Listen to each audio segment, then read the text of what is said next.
আসসালামু আলাইকুম সবাইকে। আশা করি আপনারা সকলে অনেক ভালো আছেন। তো আজকে আমাদের সাথে আছেন আমাদের একজন সাকসেস স্টুডেন্ট, যিনি ইতিমধ্যে অনেকটা ফেমাস। কারণ আমাদের ফেসবুক গ্রুপে এবং আমাদের পেজে গেলে তার অনেক পেমেন্ট নিয়ে অনেক পোস্ট আপনারা দেখতে পারবেন রীতিমতো। তো যাই হোক, আমি আবারও তাকে আপনাদের সকলের সাথে পরিচয় করে দিচ্ছি। তিনি হচ্ছে আমাদের নার্গিস আপু, যিনি হচ্ছে আমাদের পেইড স্টুডেন্ট এবং আমাদের প্রথম ব্যাচের স্টুডেন্ট, যিনি তার অনেকটা মেধা এবং পরিশ্রমের মাধ্যমে ফ্রিল্যান্সিং কেরিয়ারে একজন অনেক সফলতা অর্জন করেছেন। তো শুরুতেই তাকে আমরা আমাদের এই আজকের সাকসেস স্টোরি সেশনে স্বাগত জানাচ্ছি। নার্গিস আপু, আপনি কেমন আছেন? আলহামদুলিল্লাহ আপু, আপনি কেমন আছেন? এই তো আলহামদুলিল্লাহ, আমিও ভালো আছি। ঠিক আছে আপু, অসংখ্য ধন্যবাদ আপনাকে। তো প্রথমেই আপনাকে একটু এক কথা বলতে গেলে আমরা একটু জানতে চাচ্ছি, যদিও আমি ইতিমধ্যে আপনার নামটা সবাইকে অ্যানাউন্স করে দিয়েছি, তারপরেও আপনি আমাদেরকে একটু বলবেন যে আপনার সম্পর্কে, আপনার নাম, আপনি কোথা থেকে এবং বর্তমান ফ্রিল্যান্সিং বা অনলাইন মার্কেটিং এ কোন সেক্টরে আপনি কাজ করছেন। হ্যাঁ, আসসালামু আলাইকুম। আমার নাম নার্গিস, আমার বাসা সিরাজগঞ্জ। আমি হচ্ছে অনার্স থার্ড ইয়ারে পড়ি। তো আমার হচ্ছে ডিজিটাল মার্কেটিং নিয়ে আমি হচ্ছে ইউটিউব এসইওতে হচ্ছে আপাতত কাজ করতেছি। সেটা হচ্ছে এসকে ফিউচার টেকের আপাতত স্টুডেন্ট। তো আমি যদি সংক্ষেপে আমার ফ্রিল্যান্সিং জার্নিতে কিভাবে আসা হলো সেটা বলি। আমি মানে ফেসবুকে এই ধরনের অনেক পোস্ট দেখতাম যে হচ্ছে ফ্রিল্যান্সিং করে অনেকে অনেক টাকা ইনকাম করতেছে। তো এটা দেখে আর কি আমি প্রথমে বিশ্বাস করি নাই যে আদৌ কি এখান থেকে ইনকাম করা যায় কিনা। তো এটার জন্য প্রথমে বিশ্বাস হয় নাই। তারপরেও মানে আব্বু আম্মুকে একবার বলি যে আমি হচ্ছে ফ্রিল্যান্সিং করতে চাই। তো আমার কম্পিউটার ছিল না, তো আমি বাসায় জানাই যে আমার একটা কম্পিউটার লাগবে। পরে আব্বু আম্মু আমাকে একটা কম্পিউটার কিনে দেয়। তো এরপর হচ্ছে আমি সেভাবে কোথায় ভর্তি হব সেটা বুঝতে পারতেছিলাম না। তো এরপরে হচ্ছে একটা আইটির অনেক নাম শুনি যে এখান থেকে অনেকে ইনকাম করতেছে এই টাইপের কিছু একটা। তো আমি ওখানে ভর্তি হই। কিন্তু ভর্তি হওয়ার পরে মানে আমি যেভাবে ওনাদের প্রচার প্রসার শুনেছিলাম সেভাবে মানে আমি ব্যক্তিগতভাবে কোনো পাই নাই, রেজাল্ট পাই নাই। 2 মাস ওনাদের মানে ক্লাস করতেছিলাম, কিন্তু মানে ব্যক্তিগতভাবে ওখান থেকে আমি কিছুই শিখতে পারি নাই। তো তারপরে একদিন হচ্ছে ইউটিউবে এটা নিয়ে আমি অনেক হতাশ ছিলাম যে আমি তো অনেক ওনাদেরকে অনেক শুনলাম যে ওনারা অনেক ভালো শেখায়, ওখান থেকে ভর্তি হইলাম, যে ওইখানেই ভর্তি হইলাম, কিন্তু আমি তো এরকম কিছু করতে পারতেছি না, ওখান থেকে শিখতে পারতেছি না। তো আব্বু আম্মুকেও তো কিছু বলতে পারতেছি না যে আমি যে আশায় ভর্তি হইলাম ওইখানে, কিন্তু হচ্ছে শিখতে পারতেছি না কিছু। আমি তো হতাশ, প্রায় হতাশ যে এত টাকা দিয়ে কম্পিউটার কিনলাম, আব্বু আম্মু কিছুই বললো না। যে ওনাদের একটা বিশ্বাস ছিল যে আমার উপরে যে না, মানে আমি মানে ভর্তি হয়েছি মানে আমি কিছু করতে পারবো, হুম। একটু সময় লাগলে আমি কিছু করতে পারবো। কিন্তু আমি দেখলাম যে আমি যেখানে ভর্তি হয়েছি সেখান থেকে আমি কিচ্ছুই শিখতে পারতেছি না, বা আমার সবটাই আমার মাথার উপর দিয়ে যাচ্ছিল। তো আমি অনেক ডিপ্রেশনের মধ্যে পড়ে যাই। এরপর একদিন ইউটিউবে এমনি ভিডিও সার্চ করে ক্লায়েন্ট হান্টিং এর ভিডিও গুলা সার্চ করতেছিলাম যে দেখি কেউ হেল্প করতে পারে কিনা এই টাইপের। তো অনেক খোঁজাখুঁজির পরে আমি সেভাবে কোনো ভিডিওই পাচ্ছিলাম না, মানে কেউ কারো বোঝানোই আমার ভালো লাগতেছিল না। যেভাবে বুঝাইলে আমি বুঝতে পারতাম সেভাবে আমি কারো ভিডিও পাচ্ছিলাম না। তো এর মধ্যে একদিন আপনার একটা ভিডিও আমার সামনে আসে, কিন্তু আমি প্রথমে গুরুত্ব দেই নাই যে এত ভালো ভালো মানে মানুষের ভিডিও দেখতেছি, সেখান থেকে কিছু শিখতে পারতেছি না। আর এ তো আমার মতো একটা মেয়ে, অনেস্টলি বলতে আমার প্রথমে মনে হয়েছিল যে এ তো আমার মতো একটা মেয়ে, অল্প বয়সে আর কি শিখাবে, এর থেকে আমি আদৌ কিছুই শিখতে পারবো না, এটা ভাবছিলাম প্রথমে। তো 2-3 দিন এভাবে আমি আপনার ভিডিও গুলাকে ইগনোর করি। প্রথমে ইগনোর করার পর তারপরে কি ভেবে যেন একদিন হচ্ছে হঠাৎ ভিডিওতে ক্লিক করি। ভিডিওতে ক্লিক করার পর মানে প্রায় আমি মনে হয় ফুল একদম ফোল্ডারের যত ভিডিও গুলা ছিল, প্লে লিস্টের যত ভিডিও গুলা ছিল সবগুলো আমি একের পর এক মানে আমি ভাবছিলাম যে হয়তো কিছু হেল্প পাবো না, কিন্তু একটা ভিডিও দেখার পর আমার মানে একদম ধারণাই চেঞ্জ হয়ে যায়। তো আমি তারপর কন্টিনিউ করতে থাকি, সবগুলো ভিডিও প্রায় দেখা শেষ করার পরে আমি ওই ভিডিও গুলা থেকেই কয়েকটা ক্লায়েন্ট মানে আমি যেভাবে আপনি যেভাবে বলছিলেন ক্লায়েন্ট হ্যান্ডিং করার কথা, সেভাবে কয়েকটা ক্লায়েন্ট হ্যান্ডিং করার পর প্রায় মানে 2টা ক্লায়েন্ট মানে এমনিতেই ওনাদেরকে রিচ করে তো আমি পাইছিলাম ওনাদেরকে। কিন্তু হচ্ছে ওনাদের সাথে সেভাবে কমিউনিকেশন মানে যেভাবে কথা বললে ওনারা কাজ দিবেন সেভাবে করতে পারতেছিলাম না ওনাদের সাথে। তো তারপরে ভাবলাম যে হচ্ছে আপনার হচ্ছে ফ্রি যেহেতু মানে ভর্তি, তখন শুনলাম যে আপনারা হচ্ছে কোর্সে ভর্তি চলতেছে। দেন আমি হচ্ছে ওইখানে ভর্তি হই। যে ভর্তি হওয়ার একটা স্টোরি আছে, সেটা যদি বলি। যে হচ্ছে আমি তখন তো ফার্স্ট একটা আইটিতে ভর্তি হয়েছিলাম, তো আমার কাছে তখন টাকাও ছিল না। টাকা ছিল না বলতে আমি বাসায় আবার বলতে পারতেছিলাম না যে আমি এক জায়গায় ভর্তি হয়েছি, হুম। সেখান থেকে আমি কিছু শিখতে পারতেছি না, বা আমার অন্য একটা আইটিতে আবার ভর্তি হওয়া প্রয়োজন। এটা আমি আব্বু আমাকে বলার সাহস পাচ্ছিলাম না। হুম। তখন আমি ওই ফ্রি ইয়াতে আপনার মেসেঞ্জার গ্রুপে শুধু মেসেজ দিছিলাম যে আমি যদি এখানে ভর্তি হইতে পারতাম। তখন আপনি আমাকে পার্সোনালি মেসেঞ্জারে নক দিয়ে বলছিলেন যে আপু আপনি চাইলে একটা অ্যামাউন্ট দিয়ে ভর্তি হইতে পারেন। হুম। তখন আমি নামমাত্র একটা অ্যামাউন্ট, মানে খুব অল্প অ্যামাউন্ট দিয়ে ভর্তি হই। হওয়ার পরেই এই সাপোর্টটা আমি কোথাও আদৌ জানি না পাবো কিনা বা পাইছিলাম। ওই টাইমে এই সাপোর্টটা যে আমার জন্য কতটা ছিল, কারণ আপনি যদি ওই দিন এই কথাটা না বলতেন যে আপু আপনি একটা অ্যামাউন্ট দিয়ে ভর্তি হয়ে যান, সমস্যা নাই, তাইলে হয়তো আজকে আমি এই পর্যন্ত আসতে পারতাম না। এই জন্য আমি আপনার কাছে অনেক থ্যাঙ্কফুল যে আপনি ওই দিন আমাকে ওই সুযোগটা দিছিলেন, নাইলে আসলে আজকে এত দূর আসা হইতো না। তো তারপরে আমি নামমাত্র একটা অ্যামাউন্টে ভর্তি হই। হওয়ার পরে তো আপনার প্রায় আমরা মনে হয় 1 মাস আপনার ক্লাস করার পরেই আমি ক্লায়েন্ট হ্যান্ডলিং করে 2টা ক্লায়েন্ট পাইছিলাম। তো আমি আপাতত ওনাদের কাজ করতেছি, এই তো। নাইস। পুরো স্টোরিটা অনেক সুন্দর ছিল। যাই হোক, একদম মানে শুরুতেই যেটা বলবো যে একজন মেয়ে হিসাবে ফ্যামিলির পাশে দাঁড়িয়েছেন। আজকে আপনার ফ্যামিলিও স্যাটিসফাই, আর ওনারাও অনেকটা এখন হ্যাপি। যদি এরকমটা না হতো, মানে আমাদের আজকে ফিউচার থেকে যদি না আসতেন, তাহলে হয়তো বা আপনি ওইখানেই স্টপ হয়ে যেতেন, এরকম ঘুরতে ঘুরতে। তো যাই হোক, তো ঠিক আছে আপু, যেহেতু আপনি আমাদের ফ্রি স্টুডেন্ট থেকে আমাদের পেইড স্টুডেন্ট হলেন, তো আমাদের পেইড স্টুডেন্ট হওয়ার পরে, আমাদের এখানে আসার পরে আপনার অনুভূতিটা আসলে কি? আমাদের সাপোর্ট সিস্টেম, আমাদের ক্লাস সিস্টেম সবকিছু মিলিয়ে আপনার কেমন কি মনে হচ্ছে? ওটার ক্লাস নিয়ে কি বলবো আপনি? এইটা যদি আমি বলি সেটা মনে হয় আমার আমি ভাষায়, প্রথমত ভাষায় প্রকাশ করতে পারবো না, দ্বিতীয়ত যদিও বলি সেটাও কম হয়ে যাবে। আমি প্রথমেই বলবো যে আপনি যে আমাকে অপরিচিত অবস্থায় যে একটা সাপোর্ট দিছিলেন যে আপু আপনি যে কোনো একটা নামমাত্র একটা অ্যামাউন্টে ভর্তি হয়ে যান, এটাই আমার জন্য সবচেয়ে বড়, যদি সত্যি কথা বলি সবচেয়ে বড় সাপোর্ট ছিল। কারণ এইভাবে কেউ সাপোর্ট দেয় না, আমাকে অন্তত আজ পর্যন্ত কেউ দেয় নাই। তো ওই দিনের সাপোর্টটা আমার জন্য সবচেয়ে বেস্ট ছিল। এরপরে যে সাপোর্টটা বলবো, সেলিম ভাই সাধারণত আমাদের যে সাপোর্টটা দেয়, এইটা সত্যি কথা বলতে যে অসাধারণ। এইভাবে আসলে কেউ সাপোর্ট দেয় না, আমিও অন্তত পক্ষে আজ পর্যন্ত পাই নাই। এর আগে যে আইটিতে ভর্তি হয়েছিলাম সেখানেও পাই নাই, সেখানে তো গদ বাঁধা নিয়মে আমাদেরকে শেখানো হতো, আদৌ কিছু শিখতাম কিনা যাই হোক সেটা না বলি। কিন্তু সেলিম ভাই আমাদেরকে যে সাপোর্টটা দেন আর আপনি যেভাবে শেখান, এর বাইরে তো আমাদের আসলে সাপোর্ট প্রয়োজনই হয় না।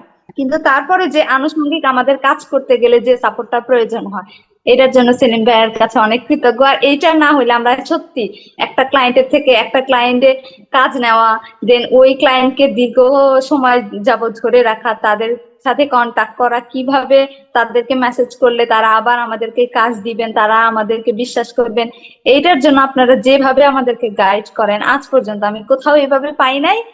একটা ফ্যামিলি, এসকে ফিউচার টেক ধরতে গেলে আমার ফ্যামিলি, আমার ফ্যামিলির বাইরে আর একটা যদি ফ্যামিলি থাকে সেটা আপনারা। কারণ আপনারা আমাকে যেভাবে সাপোর্ট দিচ্ছেন আজ পর্যন্ত আমি আমার ফ্যামিলির বাইরে এই ধরনের সাপোর্ট কার থেকে পাই নাই। সেই জন্য আমি আপনার মন থেকে আপনাদের কাছে কৃতজ্ঞ। আর একটা রিভিউ দিব, সেটা আমার আম্মুর, যে এই এই কথাটা না বললেই নয়। সেটা আমি যখন ফার্স্ট ক্লায়েন্টের থেকে পেমেন্ট পাই, তখন ওই যে আমি এর আগে নামমাত্র একটা অ্যামাউন্ট দিয়ে আপনাদের কাছে ভর্তি হয়েছিলাম। হওয়ার পরে তো আপনারা আমার কাছে বাকি পেমেন্টটা পাইতেন। তখন আমি যখন প্রথম ক্লায়েন্টের থেকে পেমেন্ট পাই আর কি, তখন আমি আপনাকে বলছিলাম যে আপু আপনি তো আমার কাছ থেকে ভর্তির একটা অ্যামাউন্ট পান, তো আপনি ওই অ্যামাউন্টটা রেখে দেন, আমার কাছ থেকে রেখে দেন। কিন্তু তখন আপনি আমাকে একটা কথা বলছিলেন যে না আপু এটা তো আপনার ফার্স্ট পেমেন্ট, তাহলে এই পেমেন্ট আপনি আপনার মতো এনজয় করেন। আমি যখন আমার আম্মুকে বলছি যে সুমা আপু তো আমার কাছে টাকা পায়, কিন্তু সুমা আপু এই টাকাটা নেয় নাই, আমাকে বলছে যে আপনি আপনার মতো খরচ করেন, তখন আমার আম্মু আমাকে একটা কথা বলছিল যে আজকের দিনে এইভাবে কেউ করে না। অন্য অন্য আইটি হয়তো বলতো যে আমাকে বলার প্রয়োজনই বোধ করতেন না ওনারা। ওনারা হয়তো বলতো যে আপনার কাছ থেকে তো আমরা একটা অ্যামাউন্ট পাইতাম, ওইটা কিন্তু আমরা কেটে রেখে দিচ্ছি। অন্যান্য আইটি হলে হয়তো এইটাই করতো, এটাই করে, মানুষ সাধারণত এই ধরনের ব্যবহারই দেখায়। কিন্তু আপনি যে ওই যে অ্যামাউন্টটা নেন নাই, আমাকে যে বলছেন যে ফার্স্ট অ্যামাউন্ট আপনি আপনার মতো করে এনজয় করেন, এইটা আমার আম্মুর অনেক ভালো লাগছে।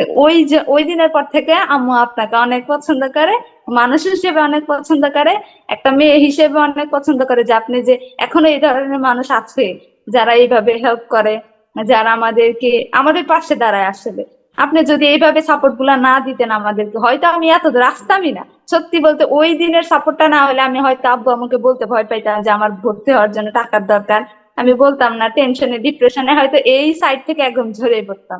এই সাপোর্ট গুলোর জন্য এসকে ফিউচার টেক অনেক অনেক ভালো, আমার কাছে অন্তত অনেক ভালো লাগে। ঠিক আছে। আর সবার হ্যাঁ, এই সাপোর্ট গুলাই কিন্তু আমাদের মতো মেয়েদের জন্য প্রয়োজন। আমরা যারা মিডল ক্লাস ফ্যামিলি থেকে বিলং করি তাদের জন্য এইটুকু সাপোর্ট অনেক কিছু। এইটুকু সাপোর্ট করলেই কিন্তু আমরা অনেক দূর আগাইতে পারি, যেটা আমি প্রমাণ। যে এই সাপোর্টটা যদি না থাকতো আমি আমি ঝরে পড়তাম। এইরকম অনেক মেয়ে আছে যারা এইটুকু সাপোর্ট পাইলে অনেক কিছু করতে পারবে। এদের জন্য আমি বলবো যে এই স্কিলটা বেস্ট। হ্যাঁ, আন্টিকে আমার জন্য আমার তরফ থেকে সালাম জানাবেন। আর আপনাদের সবার জন্য অনেক দোয়া রইলো, আন্টির জন্য অনেক দোয়া রইলো। আর এটা একদম সত্য কথা, Thank you. কারণ আমি দেখছি নিজে আর কি প্রমাণ। যদি আমি কোনো ফ্রি স্টুডেন্ট হোক বা কোনো পেইড স্টুডেন্ট হোক, মানে বেশি কিছু লাগে না, হালকা একটা কোয়েশ্চেন করছে, এই কোয়েশ্চেন অ্যান্সার দিলে তারা যে পরিমাণ খুশি হয় আর যে পরিমাণে দোয়া করে হ্যাঁ, সেটা একদম অসাধারণ। এটা হচ্ছে আমি নিজে বাস্তব প্রমাণ। আর যখনই কেউ যদি আমাকে ইনবক্সে বলে কোন একটা বিষয় নিয়ে হেল্প চায়, তো হয়তো বা মাঝে মাঝে আমি ব্যস্ততার কারণে একটু লেট হয়, কিন্তু লেট করেও যদি অ্যান্সারটা দিই, তারপরেও তাদের যে একটা কি বলে তৃপ্তি, আমি বুঝতে পারি যে আমার থেকে এই সাপোর্টটা নিয়ে সে যে এতটা তৃপ্তি পেয়েছে, একদম বলার বাইরে। তো যাই হোক, মানে আমি সবাইকে এটাই বলবো যে কাউকে হেল্প করলে কখনো ছোট হবেন না, বা কারোর কাছে কোনো জ্ঞান শেয়ার করলে কখনো জ্ঞান কমবে না, আরো বাড়বে। তো সবাই সবাইকে হেল্প করার চেষ্টা করবেন সবার জায়গা থেকে, যে যতটুকু জানেন। আর আমি আমার স্টুডেন্টদেরকেও তাই শেখাই, আমার পেইড স্টুডেন্টদেরকে, যে আপনারা এখানে আছেন একটা ফ্যামিলির মতো, কেউ কাউকে ছোট করবেন না বা কেউ কাউকে অবহেলা করবেন না, সবাই সবাইকে হেল্প করবেন, একসাথে মিলেমিশে কাজ করবেন। মিলেমিশে কাজ করলে অনেক ভালো হয়। আচ্ছা, তো সবকিছু শুনে অনেক ভালো লাগলো। আর আজকে আমি সত্যি অনেক খুশি যে আমার এই সামান্য সাপোর্ট বা সামান্য ইয়াতে যে একটা মানুষের এত হেল্প হয়েছে, এটা আসলে আমার কাছে খুব ভালো লাগতেছে। আচ্ছা, তো আপনি তো শুরুতেই বললেন যে আপনার ফ্রিল্যান্সিং শুরুর যাত্রাটা খুবই টাফ ছিল বিষয়গুলো। তো এখন কি মনে হচ্ছে, এখন যেই পজিশনে আছেন, এখন কি ইচ্ছা করতেছে যে এইভাবে চালিয়ে যাবেন ফ্রিল্যান্সিংটা, নাকি আবার থেমে যাওয়ার আছে সম্ভাবনা আছে? না, একদমই না। কারণ এই এই এখন পর্যন্ত আম্মু আব্বু অনেক খুশি, সবাই খুশি।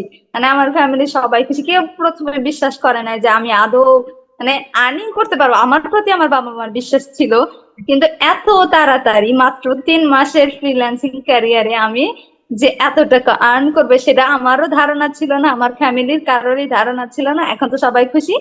ইভেন আরেকটা জিনিস দেখে ভালো লাগে যে আমাকে দেখে আমার রিলেটিভসরা, আমার আরো কাজিনসরা, ওরা আরো বলে যে না, ও যেহেতু করতেছে তাহলে আমরাও ভর্তি হই। তো ওরা হচ্ছে অনেকেই আমার দেখা দেখি এসকে ফিউচার থেকে আরো হচ্ছে অনেক 3-4 জন ভর্তি হয়েছে, আরো অনেকে বলতেছে যে ভর্তি হবে।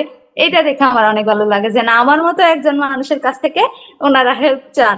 আগে তো কেউ পাত্তাই দিতেন না, অনেকে অনেক কথা বলতেন। যাই হোক, কিন্তু না, এখন অনেকটা ভালো লাগে বিষয়টা। আমি এখন আপাতত ফেমাস আমার ফ্যামিলিতে, যাই হোক, এই জন্য আর কি ঠিক ভালো আছে। লাগে। হ্যাঁ, যাই হোক, সমস্যা নেই, ইনশাল্লাহ সবকিছু মিলে আমরাও খুবই হ্যাপি, আপনাদেরকে পাশে দাঁড়াতে পেরে আমরা নিজেরা অনেকটা হ্যাপি। তো যাই হোক, তো একটা কোশ্চেন, সেটা হচ্ছে যে যখন আপনি ডিপ্রেশনে ছিলেন, তখন তো আপনার এরকম মনে হয়েছিল যে ফ্রিল্যান্সিংটা ছেড়েই দিব, এরকম ছিল, তাই না? আচ্ছা, যাই হোক, তো এখন তো আপনি এটাকে একদম একটা ক্যারিয়ার হিসেবে বেছে নিয়েছেন, এখানেই এখন আপনি থাকতে চাচ্ছেন। যাই হোক, তো আপু, আপনার যেই টোটাল কতটুকু সময় লেগেছিল এই সাকসেস হওয়ার আগ পর্যন্ত, মানে সাকসেস হতে আপনার কতদিন লাগলো টোটাল সময়টা? সময় লাগছে বলতে আমি 2024 সালে নভেম্বর মাসে ওই আইটি সেক্টরে ভর্তি হই। হ্যাঁ, নভেম্বরের 24 তারিখে তখনই ওই প্রথম আইটিতে এই ভর্তি হই। ফ্রিল্যান্সিং আসা? হ্যাঁ, হ্যাঁ, তখন প্রথম। এর আগে আমি মানে আমি কি বলবো, আমি এটা সম্পর্কে কিছুই জানতাম না। তখন থেকে আমার আবার জেদ ছিল যে আমি মানে অল্প আমি আমার একটা জেদ ছিল যে আমি আমার কোর্স কমপ্লিট হওয়ার আগে আমি যে টাকাটা কম্পিউটার কেনার জন্য খরচ করছি ওইটা আর কি উসুল করবো, এটা আমার জেদ ছিল। হ্যাঁ, কিন্তু আমি যখন 2 মাস ওইখানে ক্লাস করি আমি একদম হতাশ, মানে আমি আমি তখন ডিপ্রেশনে চলে যাই যে আমি তো ভেবে আসছিলাম এরকম, কিন্তু এখন তো আমার কাছে অনেক কঠিন লাগতেছে। আমার হচ্ছে মানে আমি পারতেছি না, আমার তো মাথার উপর দিয়ে যাচ্ছে। তো হচ্ছে আমি এটা ভেবে অনেক হতাশ হয়ে যাই। মাঝে মধ্যে এমন গেছে যে আমি লেপের নিচে শুয়ে শুয়ে কান্না করতেছি যে আমি আব্বুকে কি বলবো, আম্মু কি বলবো, এতগুলা টাকা নষ্ট করলাম।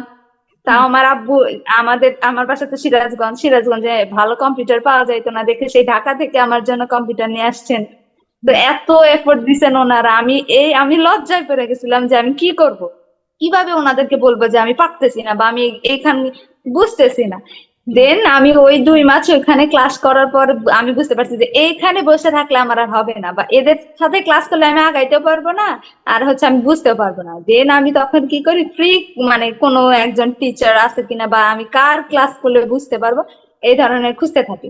দেন তো আপনার পাই, মানে আপনার ফ্রি ক্লাস গুলো ইউটিউবে পাই, ওইখান থেকে আর কি প্রথমে ওই ফ্রি ক্লাস দেখে আমার অনেক ভালো লাগে। দেন তো আমি ভর্তি হই। ভর্তি হয়ে শুধু আমি ওইখান থেকে যা বুঝি না, 2 মাসে যা বুঝি নাই, আপনার 1 মাসের ওই ফ্রি ক্লাস গুলো আমি করছিলাম, প্লাস হচ্ছে 1 মাসে আমি হচ্ছে এসিওর কাজটা শিখছিলাম।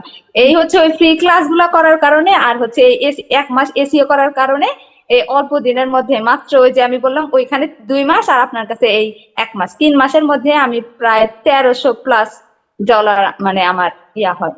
মানে আমি 3 মাস কোর্স মানে এইটুকু শিখছি, শেখার পরে ফেব্রুয়ারিতে আমার আর্নিং হয়। আমি জানুয়ারি মাসে ফুল জানুয়ারি মাস আপনার ক্লাস করি, দেন ফেব্রুয়ারিতে এসে ফার্স্ট ক্লায়েন্ট পাই। আর এ পর্যন্ত এপ্রিল পর্যন্ত আমার হচ্ছে $1300, $1350 প্লাস হচ্ছে আর্নিং হয়েছে যাক, এই আলহামদুলিল্লাহ, পর্যন্ত। ভালো লাগলো বিষয়টা। তো প্রথম যে কাজটা পেয়েছিলেন ওটা কত ডলারের ছিল প্রজেক্ট? ওটা ছিল $300। আলহামদুলিল্লাহ, যাক ভালো। তো এখন আপনার টোটাল তাহলে 2টা ক্লায়েন্ট আছে, তাই না?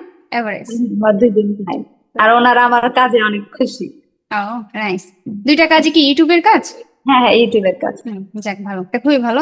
আচ্ছা, তাহলে এই যে যে কাজ করতেছেন ক্লায়েন্ট গুলোর, যে আমাদের যারা আপকামিং ফ্রিল্যান্সার আছেন, নতুন ফ্রিল্যান্সার, তারা অনেকটা ভয় পায় যে কাজগুলো কি অনেক কঠিন নাকি পারবে কি পারবে না, এই বিষয়গুলো নিয়ে তারা অনেক থাকে। তো আপনি যে 2টা ক্লায়েন্টের কাজ করতেছেন, এই সবকিছু মিলে আপনার কি মনে হচ্ছে কাজগুলো কি অনেক হার্ড নাকি করতে পারবে? না না, আমি যতটা হার্ড ভাবছিলাম যে এটা হয়তো অনেক কঠিন হবে বা আমি আদৌ পারবো কিনা, আর অনেকে বলে না ফ্রিল্যান্সিং মানে রাত জেগে কাজ করতে হয়, অনেকে ভয় পায়। আমিও তো ফার্স্টে ভাবছি যে রাত জেগে কাজ করা লাগবে, আমার আব্বু তো ভয় দেখেছেন যে না রাত জেগে কাজ করা লাগবে, থাক তোমার দরকার নাই।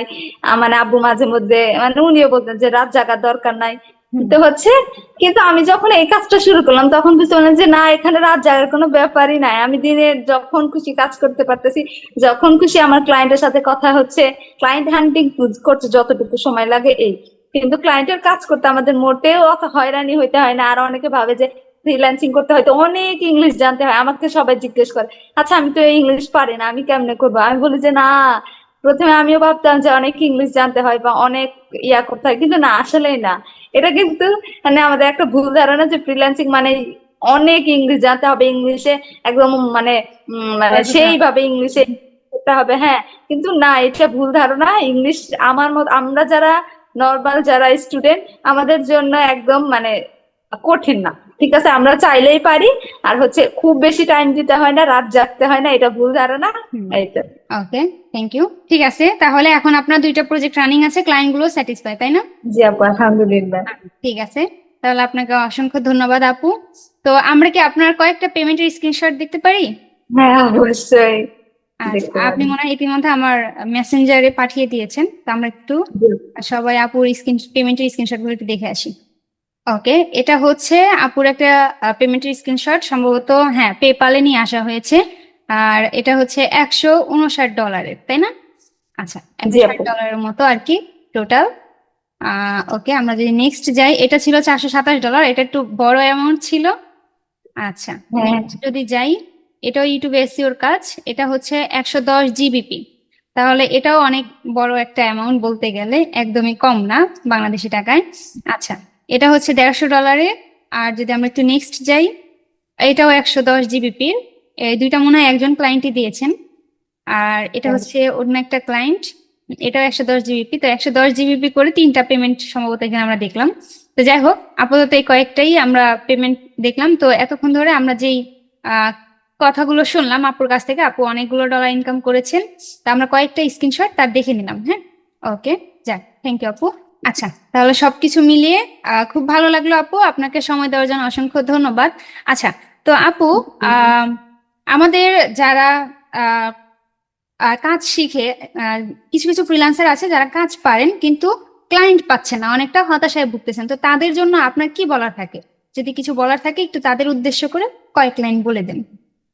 হতাশা বলতে এটা তো আসলে হতাশা আমাদের মানে ফ্রিল্যান্সিং এ পা দেওয়ার সাথে সাথে আমার মনে হয় যে আমরা প্রত্যেকেই হতাশ হয়ে থাকি যে আদৌ কি পাবো কি পাবো না, কবে পাবো, সবাই কি মানে মানে আমরা যখন দেখি একজন কাজ পাচ্ছে কিন্তু আমি পাচ্ছি না, তখনই খারাপ লাগে যে উনি কি করে পাচ্ছে বা আমি কেন পাচ্ছি না, উনি কোথায় ভালো করতেছে, আমি কোথায় ভালো করতেছি না।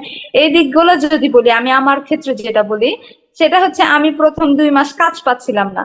মানে আপনি যে শিখাচ্ছিলেন, তো কি আমি ওই ক্লায়েন্ট হান্টিং এর ভিডিও গুলা দেখে যে ক্লায়েন্ট হান্টিং করা শুরু করি, প্রথম প্রথম কাজ পাচ্ছিলাম না, বা ক্লায়েন্টদেরকে মেসেজ দিলে ওনারা সিন করতেছিলেন না। তো আমি বুঝতেছিলাম না যে কেন সিন করে না বা সমস্যাটা কোথায়। প্রথমে আমি হচ্ছে ওনাদেরকে মেইল করতাম, কিন্তু ওনারা মেইলে করতেন না, সিন করতেন না। তো হচ্ছে আমি তখন ভাবলাম যে আমার হয়তো কোনো একটা ফল্ট আছে, যে কারণে হচ্ছে উনি দেখতেছেন না।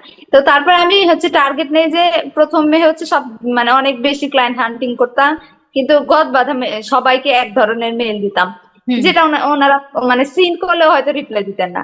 তারপরে আমি ভাবলাম যে আমি অল্প কিছু জনকে মানে টেক্সট করব বা হচ্ছে ক্লায়েন্ট হ্যান্ডলিং করে ওনাদেরকে মেসেজ দিব, কিন্তু যেটুকু দিব সেটুকু হচ্ছে মানে ওইটুকু থেকে যেন ওনারা অ্যান্সার করে। এটার জন্য আমি মাত্র 200টা ক্লায়েন্ট হ্যান্ডলিং করছিলাম। ওইখান থেকে ওনাদের যে টপিক বা ওনারা যে টাইপের ভিডিও করেন, ওনারা যে যদি বিজনেসম্যান হন তাহলে বিজনেস টপিকের উপরেই ওনাদেরকে ওনাদের নিশ অনুযায়ী প্রশ্ন করতাম যে আপনি তো এইটা করতে চাচ্ছেন, বা আপনি তো এই ধরনের ভিডিও তৈরি করেন, কিন্তু আপনার ভিডিওতে তো ভিউ হচ্ছে না, এই সমস্যাগুলো দেখাই দিতাম।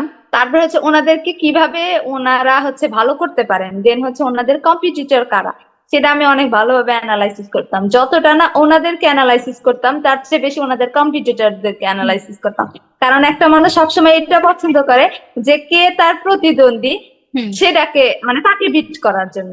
আর আমি যখন তার প্রতিদ্বন্দ্বীকে মানে খুঁজে পেয়ে ভালোভাবে বাছাই করতাম, তখন তিনি করতেন কি, খুশি হয়ে যাইতেন যে না, এ তো আমার মানে সবকিছুই জানে, এ আমার প্রতিদ্বন্দ্বী সম্পর্কে যখন জানে বা ওনাদের সম্পর্কে যে যখন আমি যত্নশীল, তখন নিশ্চয়ই আমার ক্লায়েন্টের ব্যাপারেও আমি যত্নশীল হব। এটা ভেবে আর কি মানে এই ধরনের যখন টেক্সট দিতাম, তখন দেখতাম ম্যাক্সিমামই সাড়া দিচ্ছেন বা ওনারা ভালো মন্দ কিছু একটা জিজ্ঞেস করছেন। তখন হচ্ছে আমি ওই যে আমার 2জন ক্লায়েন্ট, ওনাদেরকে আমি হচ্ছে মানে ওনাদের নিশ অনুযায়ী মানে ক্লায়েন্ট হান্টিং করে ওনাদের নিশ অনুযায়ী প্রশ্ন করতে থাকতাম। আর একটা জিনিস যে হচ্ছে ক্লায়েন্ট দেখা যায় তো কি, ওনারা হচ্ছে অনেক দিন মানে টেক্সট দেওয়ার পরে রিপ্লাই করতেন না বা সিন করতেন, আমি ওনাদেরকে ফেলে রাখতাম না। ওনাদেরকে মানে আমি আমার মতো করে আপডেট করতেই থাকতাম যে ম্যাম আপনার আজকে এই ভিডিওটা দেখলাম, ওই ভিডিওটা দেখলাম, এটাতে এই সমস্যা ছিল, ওইটাতে ওই সমস্যা ছিল, এখানে আপনার ক্লায়েন্ট আপনার দেখেন যে আপনার কম্পিটিটর এই ধরনের ভিডিও তৈরি করছে, এটা এই জায়গায় ভালো করছে, বা আপনি আর আপনার হচ্ছে কম্পিটিটর সেম টপিকে ভিডিও করছেন, কিন্তু তার এই সমস্যা এই জায়গাটা ভালো ছিল দেখে এত ভিউ আসছে, তার ওই জায়গাটা ভালো ছিল দেখে এত ভিউ আসছে, আপনি এই জায়গায় ডাউন করছেন, এই জায়গায় ভুল হয়েছে। এগুলো যখন তাকে বুঝাইতাম, তখন উনি আমার মানে টেক্সটের রিপ্লাই না দিয়ে বা আমার সাথে কথা না বলে থাকতে পারতেন না, মানে বলতেই হইতো, কিছু একটা বলতেই হতো। সেখান থেকে আমি ওনাদেরকে বুঝাইতাম, বুঝে একটু টাইম নিতাম। সহজেই আমার 2টা ক্লায়েন্ট, ওনারা প্রায় ওনাদের সাথে আমার 15 থেকে 20 দিন কন্টিনিউ কথা হওয়ার পরে, মানে একদিনের কথাতে ওনারা আমাকে কাজ দেন নাই, কন্টিনিউ কথা হওয়ার পরে পরে আমাকে যাচাই বাছাই করে দেন আমাকে কাজ দিচ্ছেন। আর এভাবেই আমার মনে হয় যে এফেক্টিভ হয়, কারণ একটা মানুষকে শুধু তার দুর্বলতাটা শুধু সব সময় ধরে দেখায় যে তাহলে সে তাইলে সে খুব একটা মানে অ্যাট্রাক্টিভ ফিল করে না। দেন আমি যখন ওনাকে ওনার কম্পিটিটরদেরকে মানে তুলে ধরলাম যে এইখানে দেখেন ওনারা আপনার কম্পিটিটর, ওনারা কিন্তু এখানে ভালো করতেছে, এই জায়গায় খারাপ করতেছে, আপনার এইটা করা উচিত, দেন হচ্ছে ওনারা কথা বলার জন্য আর কি আগ্রহী হইতেন। আমার মনে হয় যে এটা অনেক ভালো কাজ করে, আমার ক্ষেত্রে ভালো কাজ করছে এই আর কি। বুঝতে পারছি, এটা খুব দারুণ একটা আইডিয়া। আর এটা আসলে এইভাবেই করা উচিত, কারণ ক্লায়েন্টকে মানে তার বেনিফিটটা বোঝাতে হবে, সে আপনার সাথে কেন কথা বলবে, আপনাকে চিনে না জানে না, আর এতগুলা টাকা কেন দিবে, কেনই বা দিবে, এই জন্য তাকে তার বেনিফিটটা বোঝাতে হবে। যাই হোক, খুবই ভালো লাগলো আপনার কথাগুলো শুনে। আর আমি মনে করি সবারই নিজের প্রতিভা মানে অন্যের টেমপ্লেট কপি পেস্ট না করে, অন্যের পথ অনুযায়ী পথ অবলম্বন না করে নিজের আইডিয়া বের করে নিজে প্রতিনিয়ত আপডেট হন, এটা সব থেকে বেশি কাজ করবে। আচ্ছা আপু, ঠিক আছে, আপনাকে অসংখ্য ধন্যবাদ এতক্ষণ আমাদের সাথে সময় দেওয়ার জন্য। ঠিক আছে আপু, তাহলে আপনার ফিউচারটা এখন থেকে এখানেই আপনি ধরে নিয়েছেন যে আপনি ফ্রিল্যান্সিংটাকে পেশা হিসাবে নিয়ে নিয়েছেন। যাক, সবকিছু মিলে অসংখ্য ভালো লাগলো খুবই। তো ঠিক আছে আপু, আপনাকে অসংখ্য ধন্যবাদ। আমরা তাহলে এতক্ষণ আমাদের সাথে সময় দেওয়ার জন্য আর আজকে ফিউচার টেক এর বিষয় নিয়ে আপনার মূল্যবান মতামতগুলো শেয়ার করার জন্য সবার উদ্দেশ্যে আপনাকে আবারও অসংখ্য ধন্যবাদ জানাচ্ছি। ঠিক আছে আপু, ভালো আমি থাকবেন। হ্যাঁ হ্যাঁ ডেফিনেট আমি আপনার কাছে মন থেকে অনেক কৃতজ্ঞ, কারণ আমি সারা জীবন এটা মনে রাখবো যে আপনি যদি আমাকে ওই হেল্প গুলা না করতেন তাহলে সত্যি আমি এত দূর আসতে পারতাম না, বা আমি আসতামই না, কাউকে বিশ্বাসও করতে পারতাম না, কারণ যেহেতু আমি ফার্স্টে এক জায়গায় মানে ঠকে গেছি, সেহেতু আমি এখানে কাউকে বিশ্বাস করতাম না। কিন্তু ওই যে আপনি যে আমাকে এই হেল্প গুলা করে যে বিশ্বাস করাইছেন যে না, এখানে সবাই ফেক না, সবাই মানে সবাই, আমি ভাবতাম যে কাজ পাওয়া যায় না বা এটা হয় না, এটা হয়তো ফেক, এটাই ভাবছিলাম, কিন্তু না, আপনি আমার একদম ধারণা বদলাই দিছে। সেই জন্য আর আপনার জন্য আমি আজকে এত দূর, মানে আমি এই জন্য আপনার কাছে অনেক কৃতজ্ঞ, এসকে ফিউচার টেকের কাছে অনেক কৃতজ্ঞ। Thank you. Okay, all the best. আর এভাবে এগিয়ে যান, আর এভাবে কাজ করে যান। ইনশাল্লাহ আমরা সবসময় পাশে আছি, পাশে থাকবো ইনশাল্লাহ। ঠিক আছে আপু? আলহামদুলিল্লাহ। ওকে, আপনার জন্য অসংখ্য দোয়া রইলো। ঠিক আছে, আর আন্টিকে সালাম জানাবেন, আর আন্টির জন্য দোয়া রইলো। ঠিক আছে আচ্ছা আপু, আপু। ওকে, আল্লাহ হাফেজ, বাই বাই। আচ্ছা, bye bye. Ta-ta. টাটা।